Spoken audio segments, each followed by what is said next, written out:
Welcome to World Gone Weird, where we try to make sense of, well, everything going sideways, or at least laugh about it while the ship sinks. You know, like rearranging deck chairs on the Titanic, but with better snacks. Hopefully, we're not quite at the Titanic stage, Sarah. More like rearranging the furniture in a slightly listing living room, trying to find some balance in all this chaos. Listing living room is generous, Otto. Feels more like we're living in a bouncy castle during a hurricane. What's even real anymore? Reality, as best we can empirically determine it, Jimmy, is a complex interplay of quantifiable variables.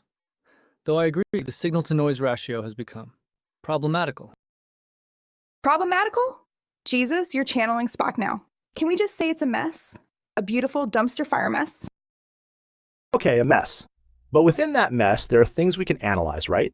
Understand and hopefully improve. Improve? After reading about Trump's Gaza proposal? That's your opening gambit this week? Improve? Seriously? Indeed. The proposal, as outlined, lacks any discernible foundation in quantifiable logistical planning or ethical considerations. The notion of forcibly relocating 2 million individuals, where, exactly, and at what cost, both economic and human. Right? It's like he's playing SimCity with actual human lives. Oh, let's just bulldoze this slum and build a shiny new resort. Has he even looked at a map of Gaza? It's not exactly empty beachfront property. I think the key thing to remember is King Abdullah's response, right? He's saying, point blank, no relocation of Palestinians. That unified Arab position could be a stabilizing force, a pushback against such a radical idea. Or it's just words, Otto. What's Abdullah going to do, actually? Issue strongly worded statements? We've seen how effective those are. The effectiveness of such statements, particularly within the context of international diplomacy, can be quantitatively assessed. We can analyze the historical correlation between public pronouncements and subsequent policy changes. That data, however, often reveals a weak correlation. So basically, it's all just hot air. That's comforting. So Trump's tossing out this insane plan. Everyone's politely saying no thanks, and nothing changes, except maybe the blood pressure of everyone in the Middle East. Well, the NPR article does mention Trump wanting closer ties with Saudi Arabia, potentially a huge investment deal. That could be a lever for positive change. If the Saudis are serious about a Palestinian state as a condition, maybe, just maybe. A Palestinian state? From this Israeli government? With Netanyahu at the helm? You're dreaming, Otto. That's less likely than me winning the lottery and using the money to fund a colony on Mars run entirely by cats. The probability of both scenarios, while statistically low, can be estimated based on current data. The likelihood of a two-state solution given the present Israeli government's stance can be modeled using game theory, factoring in various geopolitical actors and their stated objectives. The cat colony on Mars, however, requires more speculative assumptions. I'd pay to see that cat colony, though. Anyway, back to reality, or whatever passes for it these days. The article also talks about Trump leaning on Iran. Maximum pressure. Again, does that ever work? Has it ever worked? Has it ever worked? The article suggests Iran's weakened with its proxies hit hard. Maybe now is the time for negotiation, a chance for a deal on their nuclear program. Negotiation? With Iran? After everything? You think they'll just roll over and say, okay, Mr. Trump, we'll give up our nuclear ambitions? That's naive, Otto. The efficacy of pressure campaigns in compelling nations to alter their nuclear programs is a complex and contested subject. Historically, such campaigns have yielded mixed results.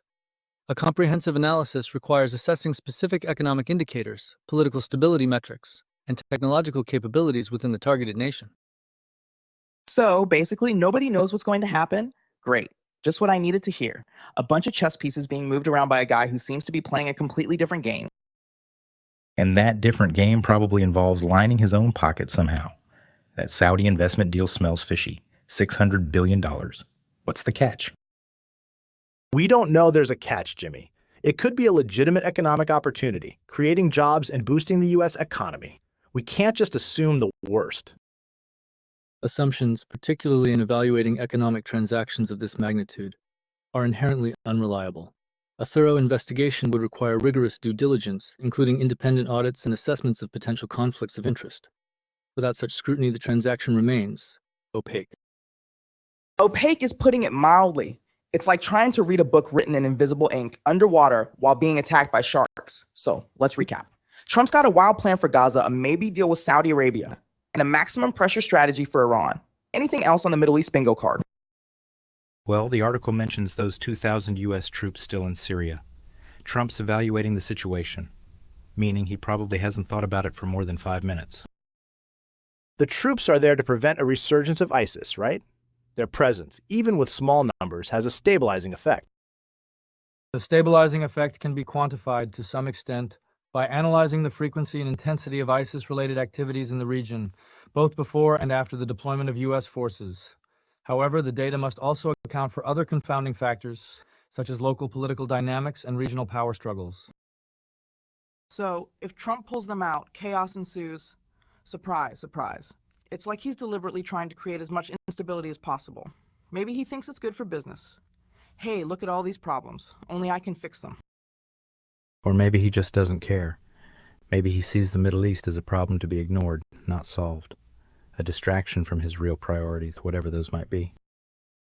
I truly believe the global interconnectedness, the consequences of ignoring problems like that are too great to ignore. It all comes back to haunt us eventually. The concept of haunting can be reframed as a quantifiable risk assessment. Ignoring systemic vulnerabilities in one region can demonstrably increase the probability of negative consequences in other interconnected regions. This is not a matter of metaphysical retribution, but rather a predictable consequence of complex systems. Okay, Mr. Data. So we're screwed, basically. The Middle East is a powder keg, Trump's got a lighter, and nobody seems to know what to do. Moving on. Anything less depressing to talk about? Like, say, the weather? Well, the CNN article about the Russian citizen released in the Fogel exchange, that's a glimmer of hope, isn't it? A sign that dialogue is still possible, even with Russia. A glimmer of hope.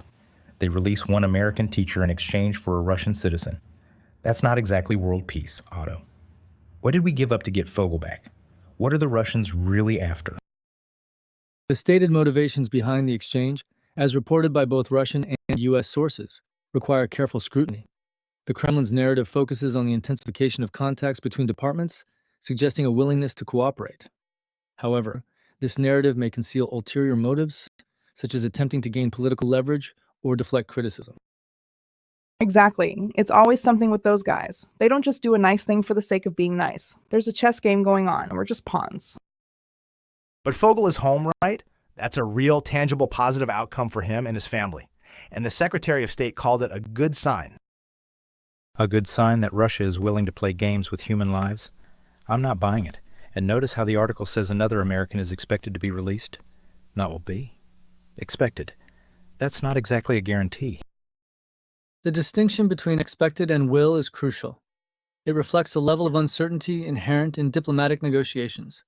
A quantitative analysis of past prisoner exchanges could provide an estimate of the likelihood of the second American being released, factoring in various geopolitical variables and historical precedents. So, odds are murky? Got it. Okay, let's move on before I develop a permanent eye twitch. What's next on the doom and gloom agenda? How about the article on Trump's funding freeze impacting climate projects?